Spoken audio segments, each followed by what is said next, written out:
going on today, YouTubers? Welcome to another edition of Walking Reviews.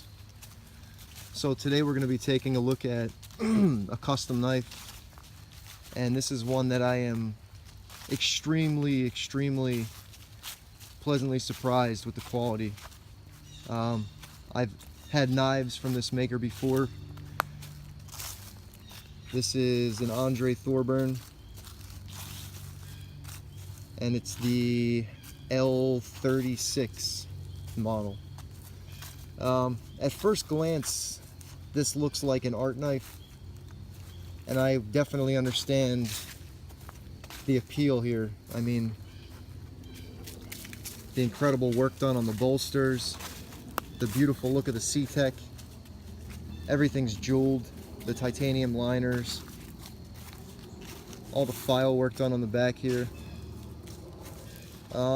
If you look back in my videos, I had a top flipper slash front flipper from Andre Thorburn, and I compared it to the Trevor Berger front flipper.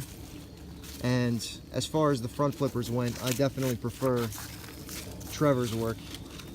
But this Thorburn flipper is way above its weight class when it comes to quality. So real quick, let's go ahead and get into the specs. We have a 3 1/8 inch blade of M390. You can see it's got that hand rub satin finish. Obviously drop point with a nice long kind of curving top swedge there. It is hollow ground and extremely thin behind the edge, so a great slicer. What else about the blade? Really nice run of jimping here. You can see, if you look at the videos where I have done reviews of the collaboration pieces between him and Andre Van Heerden, you can see the jimping is present even on those knives. So obviously that's coming from Mr. Thorburn. And just like the jimping on those knives, this is so well done. You can actually open the knife just with the jimping, which is really impressive because the detent on this thing is super strong. I mean, it's not so strong that it's going to hurt your finger opening it, but listen to this thing fire out. You can't make this knife misfire. Not with, you know, I've tried over the past few days to get this thing to not flip open. Like if I just give it just barely enough pressure to break the detent, it still comes flying out. So really kudos to Mr. Thorburn for his work on the detents on these things. They're incredible. And what I mean by this thing batting above its weight class, this is in a price range for customs that you usually find newer makers or guys that aren't doing the highest quality work. This cost me, I think, $675, so just under $700, if I remember correctly. Maybe it was right at $700. Anyways, it's in that $700 price range, which is obviously a lot for a knife. But you're getting so much for what you pay here. You're getting all this hand-done engraving on the bolsters. I mean, obviously the whole knife is done by hand, but the file work on the liners, and just the incredible quality that this thing is made with. I haven't picked up or owned an Andre Thorburn knife that was anything less than stellar. Even the collaborations I've raved about, but this thing is way even above and beyond where those were. The handles, obviously we have these are stainless steel bolsters, C-Tech on the scales, jeweled and anodized titanium liners. The lockup is perfect and there's zero stick out of the box.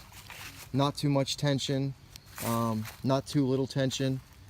It's just perfect, the perfect amount of tension on the lock bar to make lockup extremely secure. There is zero blade play, and not to make it a pain in the neck to open.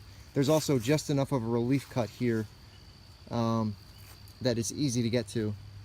And look how smooth that thing is. This does run on IKBS, single row. The only multi-row IKBS knife of his that I've seen so far is that Mini A3.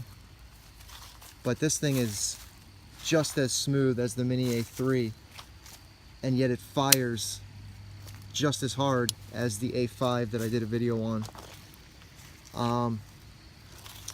The weight on this is about 3.5 ounces, so nice and lightweight.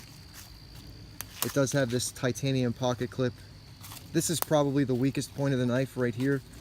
I'm not a huge fan. I mean, it's great as far as retention goes and as far as utility goes, but as far as aesthetics and the placement, I'm not super crazy about it. It kind of looks like an afterthought to the knife as opposed to a feature. It's not uncomfortable in the hand. You know, it doesn't affect the ergonomics or the comfort at all.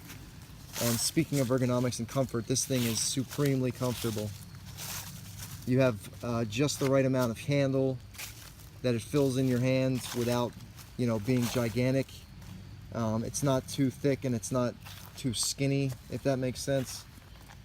The jimping up here, he's even added a little bit to the liners, so this locks your thumb in, and it's just incredibly comfortable to hold and use. The edge is extremely sharp, hair shaving sharp. You can see the action that I've been showing you over and over again, and the acoustics. I love the sound this makes when it flips open. You just don't really get that on any other knife. It makes such a cool sound, an authoritative, you know, thunk when it opens. You can see it's got a hidden stop pin, and the tolerances on this thing, crazy tight. You know, for ball bearings to be fitting in there, and there's almost zero space between the blade and the liner. I mean, that's just crazy. I love the polishing he's done. This really blurs the line between functional and then artistic. He really has an eye for the artistic, and at the same time a mastery of the mechanisms that make an excellent flipper.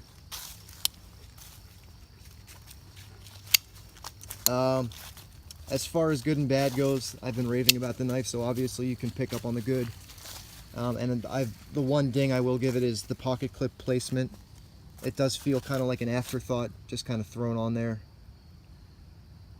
But I really can't complain that much about that because the rest of the knife is so incredibly stellar. You can see it's got a thin red G10 liner in there. A lot of the South African makers seem to be doing that. I think I have that on just about every one of my Trevor Burger knives. I always see it on the Thorburns. I always see it on the other South African makers. As far as famous South African makers that don't use the thin red G10 liner to set it off, the one that comes to mind is probably Jason Guthrie. I also like the way the hardware is very well done to almost be hidden, especially on the bolster. You know, when you take this out of your pocket and you show it to somebody, their eye is almost immediately drawn to the artwork on the bolster, and so having the hardware blend in so well definitely makes it, I don't know, a little bit classier, I guess. I can't think of the word. Really extremely functional jimping here on the flipper tab. You really can't, your finger's not going to slip off of that at all. He's also, in my opinion, got the perfect flipper placement.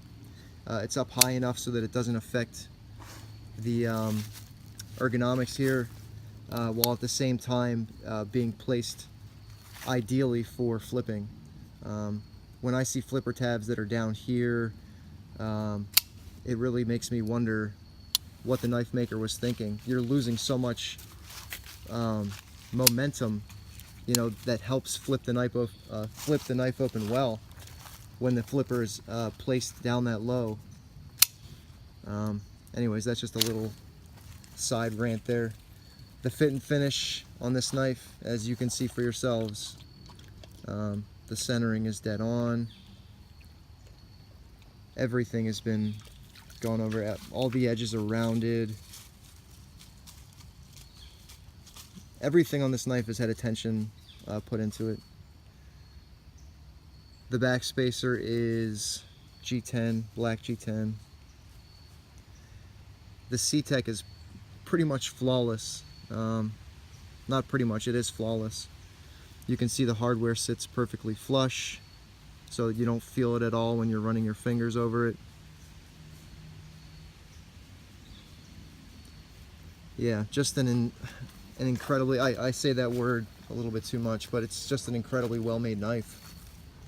I did really like the other Thorburn, the one that was in the video before, the top flipper, but as far as functionality goes, I just preferred the way Trevor does the front flipper, so I went ahead and got rid of that one. But this thing is not going anywhere.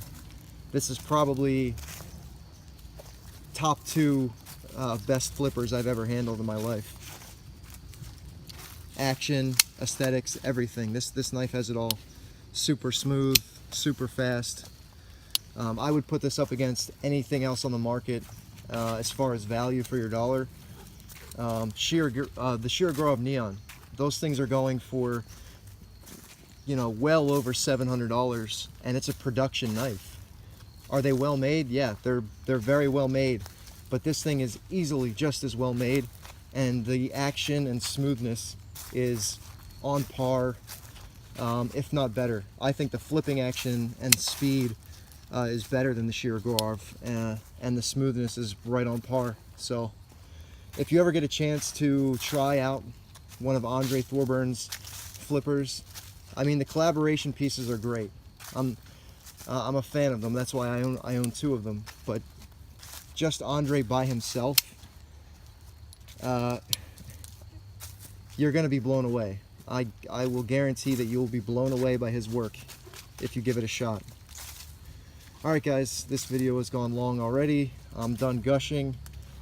I have another cool knife to show you guys in the next video, so definitely stay tuned. And I'm going to be making a video about the giveaway that I mentioned, and asking for ideas and stuff like that. So stay tuned, and I'll catch you on the next video. Take it easy.